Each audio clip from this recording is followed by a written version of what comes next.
Slovensku sú hladové doliny, muži opúšťajú svoje rodiny.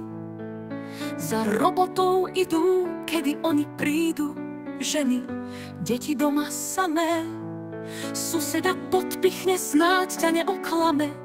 Mladá žena s deťmi doma je na tom ako osamelá vdova, sama s deťmi v celom dome. Svokor svokra na ňu šomre, ty si doma vylihuješ a s cudzími koketuješ. A keď sa on z práce vráti, vypije si, aj ťa zmáti. Môj muž mi verí, jak ja jemu, na vzťah je silný, na môj veru. Aj on tam je ovplyvnený živočíšnym pudmi nažhavený. Je mladý aj chtíču veľa, no doma ho čaká milovaná žena. Láska bola prvá fáza, no manželstvo to nie je fráza. Manželstvo je sviatosť v dobrom i zlomu, po hádkach a bitkách nastane zlom. Aj keď sme si prisahali, no máme sa či nemáme sa radi. Podľahneme nástrahám v živote, lepšie byť s rodinou ako v ďalekej robote. Žena sa teší na objatie a nežnosti, muž príde a chce len jedno, nedáva možnosti. No vzťah pre deti a na posteli je na silu, hlavu mi rozstrelí. Čo poradňu máme navštíviť? Či sa hádať, abo byť, či piť?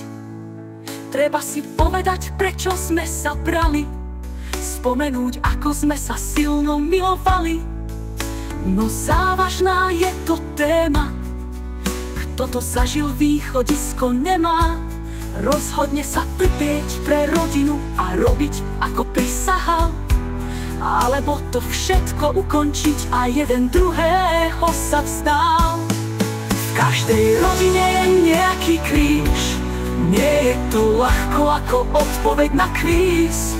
Každý vie, či chce žiť ďalej spolu a smutné, alebo to jeden z nich rýchlo utne. No keď to nemá zmysel, ani neprišla zmena, kto je teraz na vine, muž či žena?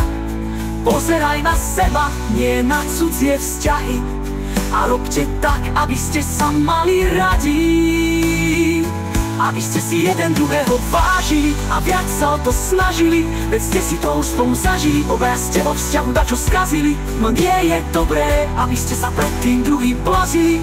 Najkrajšie by bolo, keby ste sa už len mazlili, no problémy tu budú a treba ich riešiť. A hlavne jeden z druhého sa tešiť. Nikto vás nenútil, aby ste sa brali, a teraz po tom všetkom by ste sa fakt vstali. Keď sa vám video páčilo, nezabudnite ma sledovať, za každé zdieľanie a like budem vďačný. Teším sa na vaše nové námety na pesničky, zanechajte mi prosím odkaz v komentároch, o čom by malo byť ďalšie video. Prajem krásny a veselý život, váš Dino Crazy Man.